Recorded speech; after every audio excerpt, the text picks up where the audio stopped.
free throw attempt, and he's usually pretty solid. Now Pippen working on Smith, tries to take him off the dribble. They'll go the other way with it.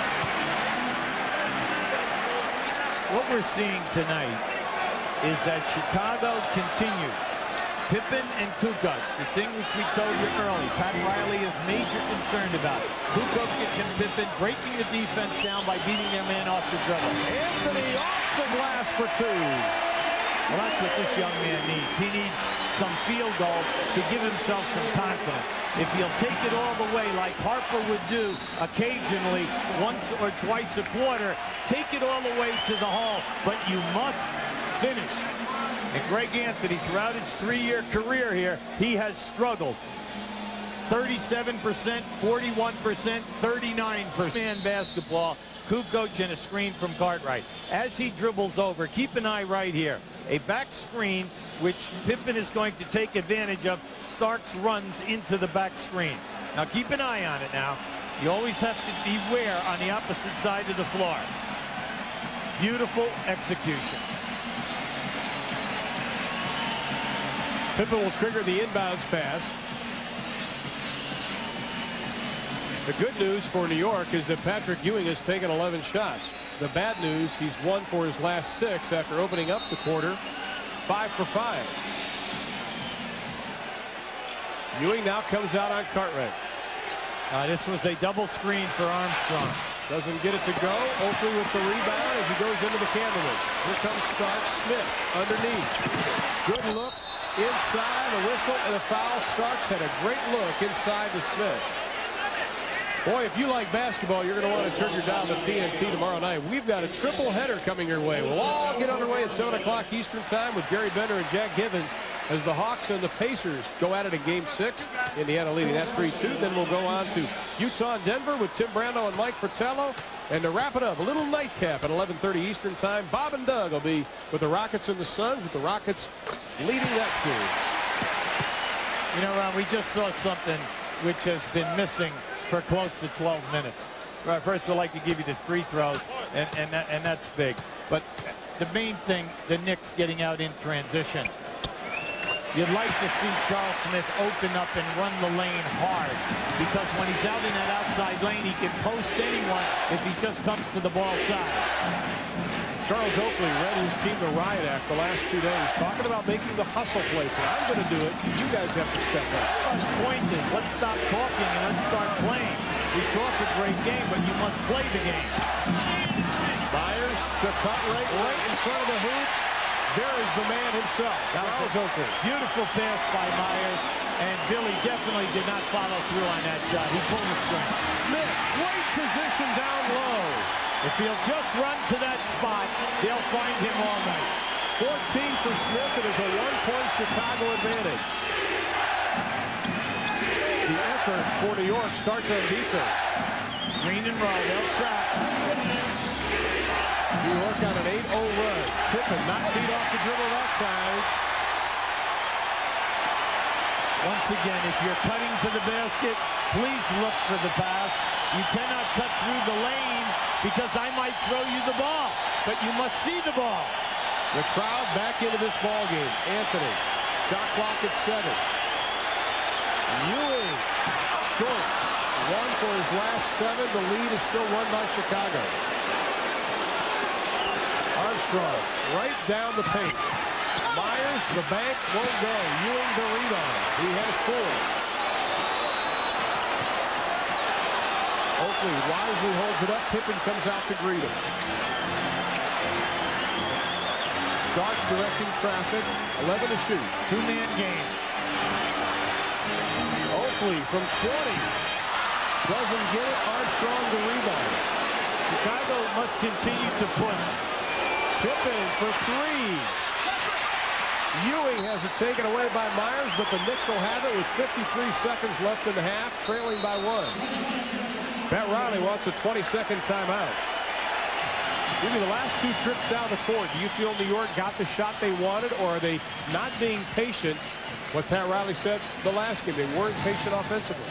Well, I think, Ron, what happens is you get caught up with the emotion. I thought that they were executing extremely well in the transition. Then as soon as that shot clock got down to 8 to 10 seconds, we had a little panic there and we forced some shots. At the other end of the floor, I was kind of surprised at the 2 early shots that Chicago attempted at the basket. They have been playing well. They've closed the gap again, you know, and then once now, it would like to have seen them gone for a little power move, possibly on some post-up, take the Knicks strong to the basket. Well, coming up at halftime, the Reebok Halftime Report. Ernie's in our studios in Atlanta with George Karl of the Seattle Supersonics. They'll have an update on the situation in San Antonio. John Lucas apparently will remain coach. Bob Bass will move into another position with the team. We'll update you on all the NBA news as musical chairs begin as far as coaches go in the league. 53.6 left in the half. The Bulls controlling midway through the first till just about now. Now they're giving you full court pressure right now. You look at it, you say 53 seconds. You know that New York can go 2 for 1 here in this situation, but also go down, press them, force them to waste time on the shot clock. Wasted about 6 seconds. High screen and roll. Oakley looking for Smith. He's the one who's been the offense here in the second quarter. Short on the jumper. He had no elevation. Great save by the Bulls. They have it with 32 left in the half. The thing now is to calm down, get within your offense. You've had an excellent half running your half-court sets. Smith, Pippen beats him off the dribble. The Cartwright knocks over Ewing. That'll be an offensive foul on Bill Cartwright. Well, Cartwright went right at Darryl Garrison, and he said, underneath the rim. He's standing underneath the rim. Now keep an eye on this. You're going to see it. Now once the pass is made, Cartwright makes his move. Now he was out a little, but you know yourself, you're never getting that call. Patrick got it. Knicks will have the last shot. Now Phil Jackson, you give him credit right there. He went after Darryl Garrison also. Ewing from 17, a little strong. Not the shot you'd want in the final seconds. Smith trying to hustle. Starks. And Pete Myers called a timeout at 20. I didn't think he had possession. That is why that play, you got to wonder when there's no place to go and you're rolling around like that. But I'd say that was tough to see if he actually had possession of the basketball when he called the timeout. Well, we're going to see here right now whether they're going to give it to them on the side or whether we have a jump ball. Well, the official, Hugh Holland, signaled a 20-second timeout. Now it's a little difficult to see on the replay, but let's take a look at it.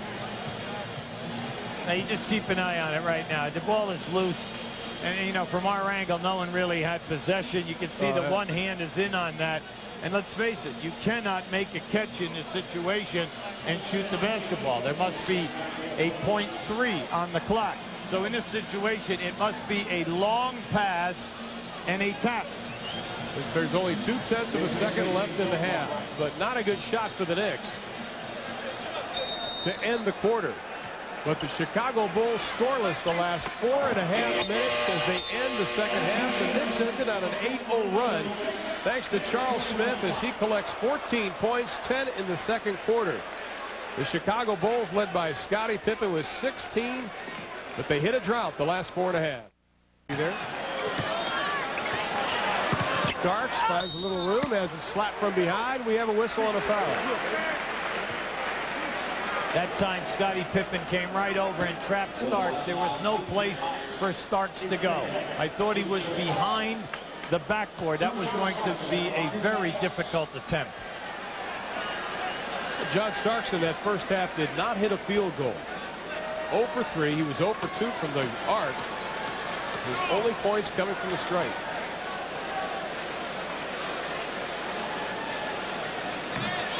Same thing with John Starks, though, is he's a bandit. You know that once he gets cooking, it doesn't make a bit of difference. He can be 0 for 15. He'll take the next 6 straight shots. It's called the shooter's mentality, isn't it? They all believe that the next 5 will fall. They figure if you missed your first 7, you'll make your next 7, you're 50%.